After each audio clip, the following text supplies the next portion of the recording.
ओम नमः शिवाय। किसी नगर में एक धनी व्यापारी रहता था।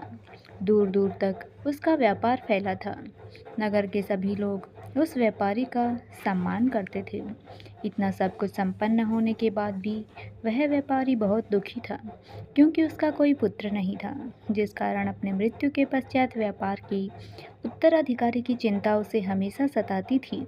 पुत्र प्राप्ति से व्यापारी प्रत्येक भगवान सोमवार को भगवान शिव की व्रत पूजा किया करता था और शाम के समय शिव मंदिर में जाकर शिव जी के सामने घी का दीपक जलाया करता था। उसकी भक्ति देखकर माँ पार्वती प्रसन्न हो गई और भगवान शिव से उस व्यापारी की मनोकामना पूर्ण करने का निवेदन किया। भगवान शिव बोले, इस संसार में सबको उसके कर्म के अनुसार फल की प्राप्ति होती है। जो प्राणी जैसा कर्म करते हैं उन्हें वैसा ही फल प्राप्त होता है। शिव जी द्वारा समझाने के बावजूद माँ पार्वती नहीं मानी और उस व्यापारी की मनोकामना पूर्ति हेतु वे शिव जी से बार बार अनुरोध करती रही। अंततः माता के आग्रह को देखकर भगवान भोलेनाथ को उस व्यापारी को पुत्र प्राप्ति का वरदान देना पड़ा। वरदान देने के पश्चात भोलेनाथ माँ पार्वती से बोले, मैंने आपके आग्रह पर पुत्र प्राप्ति का वरदान तो दे दिया, परंतु इसका यह पुत्र 16 वर्ष से अधिक जीवित नहीं रहेगा। उसी रात भगवान शिव उस व्यापारी के स्वप्न में आए और उसके पुत्र प्राप्ति के 16 वर्ष तक जीवित रहने की बात भी बताई। भगवान के वरदान से व्यापारी को खुशी तो हुई, लेकिन पुत्र की अल्पायु की चिंता ने उस खुशी को नष्ट कर दिया।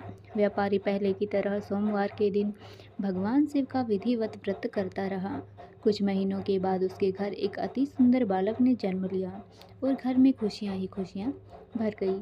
बहुत धूमधाम से पुत्र जन्म का समारोह मनाया गया, परंतु व्यापारी को पुत्र जन्म की अधिक खुशी नहीं हुई, क्योंकि उसे पुत्र की अल्प आयु के रहस्य का पता था। जब पुत्र 12 वर्ष का हुआ तो व्यापारी ने उसे उसके मामा के साथ पढ़ने के लिए वाराणसी भेज दिया। लड़का अपने मामा के साथ शिक्षा प्राप्ति हेतु चल दिया। रास्ते में जहाँ भी मामा भांजे विश्राम हेतु रुकते, वहीं यज्ञ करते और ब्राह्मणों को भोजन कराते। लंबी यात्रा के बाद मामा भांजे एक नगर में पहुंचे। उस दिन नगर के राजा की कन्या का विवाह था, जिस कारण पूरे नगर को सजाया गया था। निश्चित समय पर बारात आ गई, लेकिन वर का पिता अपने बेटे की एक आंख से काने होने के कारण बहुत चिंतित था। उसे भय था कि इस बात का पता चलने पर कहीं राजा विवाह से इनकार न कर दे, इससे उसकी बदनामी भी होगी। जब वर के पिता ने व्यापारी के पुत्र को देखा तो उसके मस्तिष्क में एक विचार आया। उसने सोचा, क्यों न इस लड़के को दूल्हा बनाकर राजकुमारी से विवाह करा दूं। विवाह के बाद इसको धन देकर विदा कर दूंगा और राजकुमारी को अपने नगर ले जाऊंगा। वर के पिता ने लड़के के मामा से इस संबंध में बात की। मामा ने धन मिलने के लालच में वर के पिता की बात स्वीकार कर ली। लड़के को दूल्हे के वस्त्र पहनाकर राजकुमारी से विवाह करवा दिया गया। राजा ने बहुत सारा धन देकर राजकुमारी को विदा किया।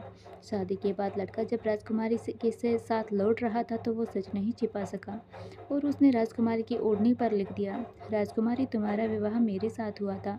मैं तो वाराणसी पढ़ने के लिए जा रहा हूँ और अब तुम्हें जिस नवयुवक की पत्नी बनना पड़ेगा वह कान्हा है। जब राजकुमारी ने अपनी ओढ़नी पर लिखा हुआ पढ़ा तो उसके कान्हे लड़के के साथ जाने से इनकार कर दिया। राजा को जब ये बातें पता चली तो उसने राजकुमारी को महल में ही रख लिया। उधर लड़का अपने मामा के साथ वाराणसी पहुंच गया और गुरुकुल में पढ़ना शुरू कर दिया। जब उसकी आयु 16 वर्ष की हुई तो उसने यज्ञ किया। यज्ञ की समाप्ति पर ब्राह्मणों को भोजन कराया और खूब अन्न और वस्त्र दान दिए। रात को वह अपने शयन कक्ष में सो गया। शिव के वरदान के अनुसार शयनावस्था में ही उसके प्राण पखेरु उड़ गए। सूर्योदय पर मामा मृत भांजे को देखकर रोने पीटने लगा।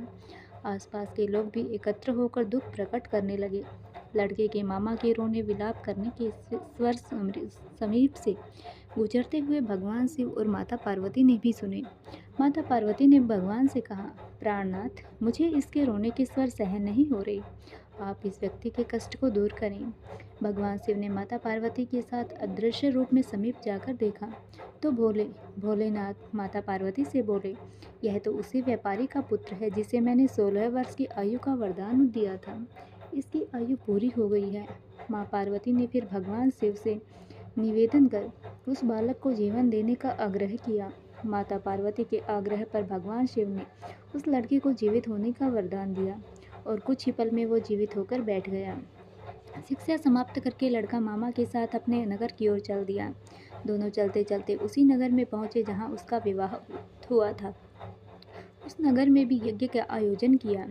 समीप से गुजरते हुए नगर के राजा ने यज्ञ का आयोजन देखा तो उसे तुरंत ही लड़के और उसके मामा को पहचान लिया। यज्ञ के समाप्त होने पर राजा मामा और लड़के को महल में ले गया और कुछ दिन उन्हें महल में रखकर बहुत सा धन वस्त्र आदि देकर राजकुमारी के साथ विदा किया। इधर भूखे प्यासे रहकर व्यापारी और उसकी पत्नी बेटे की प्रतीक्षा कर रहे थे। उन्होंने प्रतिज्ञा कर रखी थी, यदि उन्हें अपने बेटे की मृत्यु का समाचार मिला तो दोनों प्राण त्याग देंगे। परंतु जैसे ही उसके बेटे के जीवित वापस लौटने का समाचार सुना तो वह बहुत प्रसन्न हुआ। वह अपनी पत्नी और मित्रों के साथ नगर के द्वार पर पहुंचा। अपने बेटे के विवाह का समाचार सुनकर पुत्र वधू राजकुमारी को देखकर उसकी खुशी का ठिकाना न रहा। उस रात भगवान शिव ने व्यापारी के स्वप्न में आकर कहा, हे श्रेष्ठी, मैंने तेरे सोमवार के व्रत करने और व्रत कथा सुनने से प्रसन्न होकर तेरे पुत्र को लंबी आयु दी है।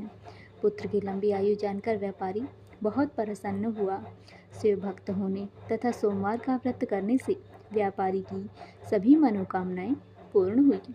इसी प्रकार जो भक्त सोमवार का विधिवत व्रत करते हैं और व्रत कथा सुनते हैं, उनकी सभी इच्छाएं अवश्य ही पूर्ण होती हैं। तो दोस्तों, ये थी भगवान शिव की व्रत कथा। सोमवार व्रत के नियम क्या हैं? तो दोस्तों, व्रती सोमवार के दिन सुबह देर तक न सोए। सुबह उठकर पवित्र स्नान करें। स्नान के पानी में गंगा जल जरूर मिलाएं। साफ वस्त्र धारण करें। इस दिन काले रंग के कपड़े पहनने से बचें। भगवान शिव के समक्ष व्रत का संकल्प लें। एक वेदी पर भगवान शिव की प्रतिमा स्थापित करें। पंचामृत से भोलेनाथ का अभिषेक करें। इस व्रत को सोमवार के दिन सूर्योदय से शुरू करें और शाम की पूजा के बाद प्रसाद ग्रहण करने के बाद ही व्रत का पारण करें। शिव पुराण के अनुसार 16 सोमवार व्रत की पूजा दिन के तीसरे पहर में यानी कि 4 बजे के आसपास शुरू करनी चाहिए और सूर्यास्त से पहले पूजन संपूर्ण हो जाना चाहिए। सोमवार के दिन सफ़ेद वस्त्र और दूध का दान नहीं करना चाहिए। सोमवार को पूर्व, उत्तर या आग्नेय दिशा में यात्रा करने से बचना चाहिए। इसके अलावा सोमवार के दिन लड़ाई झगड़ा नहीं करना चाहिए और तामसिक भोजन का सेवन भी नहीं करना चाहिए। किसी नॉर्मल दिन की तरह सोमवार व्रत में भी ब्रेकफास्ट सबसे महत्वपूर्ण मील होती है। इसे पूरे दिन के लिए जरूरी एनर्जी और पोषण मिलता है। सुबह खाली पेट 1 गिलास गुनगुने पानी में आधा नींबू निचोड़कर पी सकते हैं और इसके साथ रात भर भीगे हुए कुछ ड्राई फ्रूट्स जैसे कि बादाम, अखरोट, अंजीर आदि भी खा सकते हैं। एक निश्चित समय के खाना पीना पूरी तरह से बंद करने, सिर्फ एक न के बराबर खाना लेने को व्रत कहा जाता है। ओम नमः शिवाय। हर हर महादेव।